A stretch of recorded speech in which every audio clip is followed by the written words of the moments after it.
పిత పుత్ర పవిత్రాత్మ నామమున ఆమేన్. క్రీస్తునందు ప్రియమైన సహోదరి సహోదరులారా, దేవుని వాక్యమును వినుటకు, అర్థం చేసుకొనుటకు, దానిని అనుసరించుటకు పరిశుద్ధాత్మను దయచేసి మాకు సహాయం చేయమని ప్రార్థింతుము. పిత పుత్ర పవిత్రాత్మ నామమున ఆమేన్. ఈరోజు జూలై 8వ తారీఖు. మత్తయి సువార్త 9వ అధ్యాయము 32వ వచనము నుండి 38వ వచనం వరకు. వారు పోవుచుండగా పిశాచము పట్టి నోటి మాట పడిపోయిన మూగవాణిని ఒకనిని కొందరు యేసు వద్దకు కొనివచ్చిరి. దెయ్యము వెడలగొట్టబడినంతనే ఆ వ్యక్తి మాట్లాడసాగెను.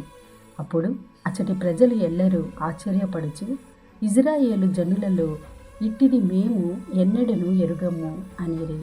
కానీ పరిసయ్యులు పిశాచముల నాయకుని సహాయముతో ఇతడు పిశాచములను వెడలగొట్టుచున్నాడు అని ఈసడించిరి. యేసు అన్ని పట్టణములను గ్రామములను తిరిగి ప్రార్థనా మందిరములలో బోధించుచు పరలోక రాజ్యమును గూర్చిన సువార్తను ప్రజలకు ప్రకటించుచు జనుల వ్యాధి బాధలనెల్లా పోగొట్టుచుండెను. నిస్సహాయులై బాధలతో మ్రగ్గుచు కాపరి లేని గొర్రెల వలె చెదిరియున్న జన సమూహమును చూచి ఆ కరుణామయుని కడుపు తరుగుకొనిపోయెను. అప్పుడు యేసు తన శిష్యులతో, పంట మిక్కుటము కానీ కోతగాండ్రు తక్కువ, కావున పంటను సేకరించుటకు కావలసిన కోతగాండ్రను పంపవలసినదని పంట యజమానికి మనవి చేయుడు అని పలికెను. ఇది ప్రభుని వాక్కు. సర్వేశ్వరునికి వందనములు.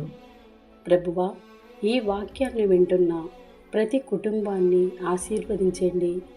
ఈ వాక్య పఠనము ప్రతి ఇంట సుగంధ పరిమళాలు వెదజల్ల చేయండి. మీ వాక్య పరిచర్య చేయుచున్న ప్రతి ఒక్కరిని దర్శించండి, ఆశీర్వదించండి, ముందుకు నడిపించండి.